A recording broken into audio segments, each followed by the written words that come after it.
की भी बहुत थी, लगभग 1.5 अरब लोग थे। लेकिन अब चाइना में तो धर्म रहा नहीं, कुछ है बौद्ध मत को मानने वाले, लेकिन धीरे धीरे परिवर्तित होता जा रहा है। फिर भी वहां के लोग तो मानते हैं पुनर्जन्म होता है।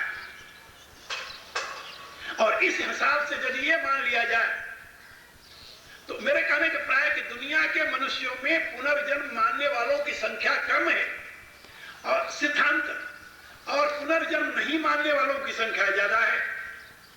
एक बात, जब हम ये कहते हैं कर्मवाद में कि जो हमारे भाग्य में लिखा है, कर्म में लिखा है वही होगा, तो कर्म में लिखा कहां से गया? कहा जैसे पूर्व जन्म में कर्म किए थे उसके अनुसार लिखा गया। तो जिन लोगों के सिद्धांत में पुनर्जन्म है ही नहीं, जिनके सिद्धांत में पहले वो मनुष्य थे ही नहीं, यानी उनका अस्तित्व था ही नहीं, तो उनके कर्म में कहां से लिखा गया?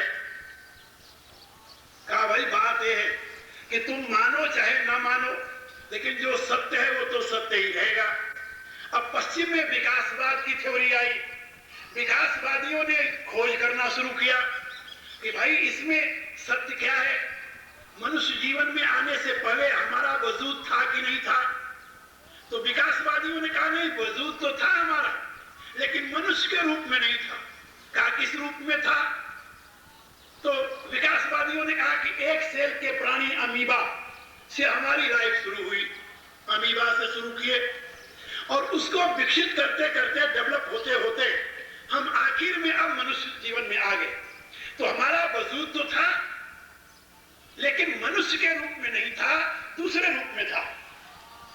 कहा दूसरे रूप में था तो उसमें तुम कुछ कर्म करते रहे कि नहीं करते रहे? कहा क्रिया तो होती रही, कर्म माने यदि कुछ करना होता है फिर तो करते रहे। और कर्म की व्याख्या जो हिंदू शास्त्र करता है उसके अनुसार पिछले जन्मों में कुछ नहीं करते रहे। क्या हिंदू शास्त्र कर्म की व्याख्या क्या करता है?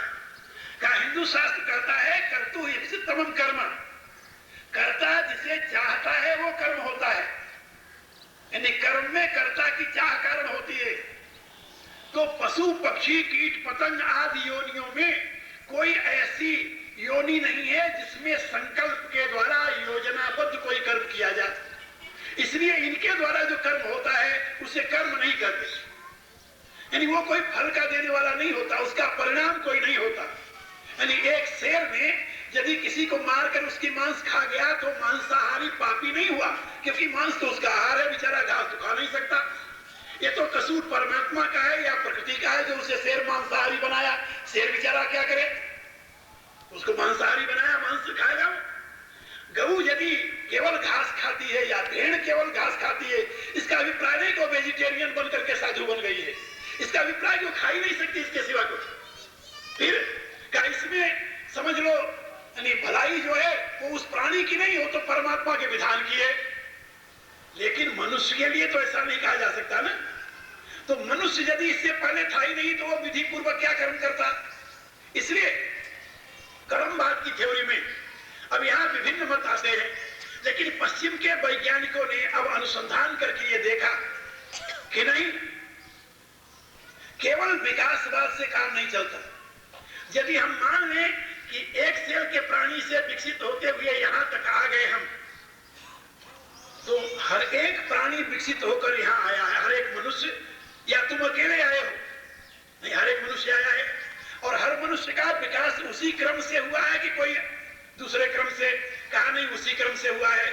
अब उसमें तर्क देखिए, अब सिद्धांति कहता है कि यदि सभी का विकास उसी क्रम से हुआ, क्रम वही आया, फिर हर एक की बुद्धि एक समान होनी चाहिए थी, हर एक के विचार एक समान होने चाहिए थे, हर एक के संस्कार एक समान होने चाहिए थे, हर एक में क्वालिटी एक समान होनी चाहिए थी। Because quality is the result of experience, where there is no experience there is no quality, and every child has its own quality. हर एक पैदा हुआ बच्चा अपना एक विशेष क्वालिटी रखता है। एक माँ के 4 बच्चे हैं, उसकी 4 क्वालिटियां हैं, एक क्वालिटी तो है नहीं। और विकसित हुआ एक ही क्रम से, if there is one process then how we can see different result and what is the cause? अब एक इतना बड़ा क्वेश्चन है जिसका विकासवादियों के पास कोई उत्तर नहीं। इसलिए अब मैं बता रहा हूं आपको, अमेरिका में 60%, more than 60% people are believing reincarnation of soul. America में इस समय 60% से भी अधिक लोग पुनर्जन्म में विश्वास रखते हैं। वो कहते हैं karmic theory is the correct theory and without accepting karmic theory we can't solve this problem, we can't give proper answer. हम बिना इसके स्वीकार किए हिंदू सिद्धांत को हम इसका कोई जवाब दे ही नहीं सकते। कहा कि एक मां के 4 पुत्र हुए, पिता का बीज वही है, मां का रज वही है, और उसी यानी प्रोसेस से वो पैदा हुए हैं, लेकिन चारों के अलग अलग विचार क्यों हैं? कहा इसलिए कि चारों भिन्न भिन्न संस्कार लेकर के पैदा हुए हैं, उनके संस्कार अलग है। जीवन के निर्माण में 4 प्रकार के संस्कार बनते हैं। फिर याद करो इसे, 4 प्रकार के संस्कार। सबसे पहला संस्कार उस जीव का अपना है जो वो अपने अनेकों जन्मों से लेकर के आ रहा है, लेकिन आकर के कहां पहले व्यक्त होता है? पिता के शरीर में, अन्न के द्वारा। हमारे छांदोग्य उपनिषद में जहां पर पंचाग्नि विद्या की व्याख्या की गई है, उसमें प्रोसेस समझाया गया है कि किस प्रकार से पहले जीव पिता के शरीर में आता है अन्न के माध्यम से। पहले पिता का गर्भाधान होता है, पिता के गर्भ में जीव आता है, पिता के शरीर में ही पुष्ट होता है, उसी में उसके जीवन की सत्ता का आविर्भाव होता है। फिर पिता के द्वारा फिर मां के गर्भ में उसकी स्थापना होती है। तो पहले तो पिता का संस्कार लेता है पहला, फिर बाद में मां का संस्कार लेता है।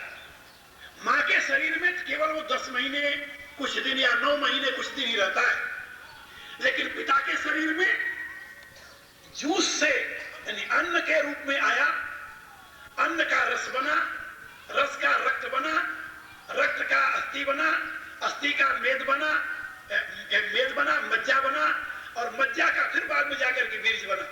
अब आप सोचिए 7 प्रकार से चेंजेस हुई, 7 धातुओं के रूप में परिवर्तित हुआ।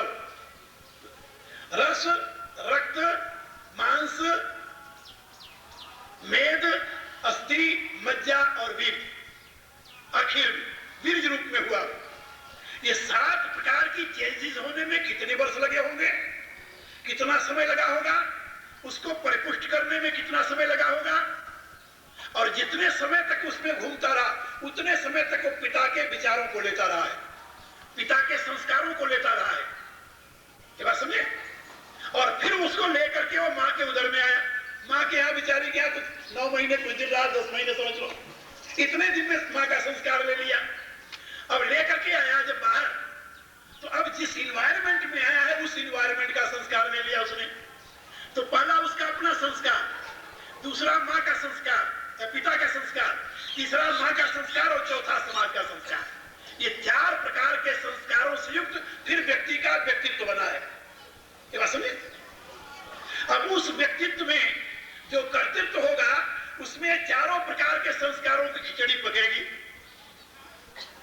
यदि अच्छे संस्कार पिता के उसके अपने हुए और अच्छे संस्कार पिता के भी मिले, अच्छे संस्कार मां से भी मिले, तो बाहर आकर के वो अच्छा संस्कार ढूंढेगा, अच्छा संस्कार ढूंढेगा, बुरा संस्कार नहीं ढूंढ सकता। आपको ऐसे कई उदाहरण देखने को मिले होंगे। मैंने ऐसे कई बच्चे अमेरिका में देखे हैं जो जन्म से उनके माँ बाप घोर मांसाहारी शराबी, यानी वहां तो मांस शराब रोटीन है, भोजन है, यानी उनके लिए तो मांसाहारी है, ऐसा कोई बात नहीं, वो तो भोजन करते हैं उनका। लेकिन बच्चा जन्म से ही अपने मुंह में कभी भी कोई मांस व शराब की चीज नहीं डालने दिया। मुझे बताया कि जब छोटा बच्चा था इसके मुंह में को डालते थे तो उल्टी कर देता था। ऐसे बच्चे मिले, और वो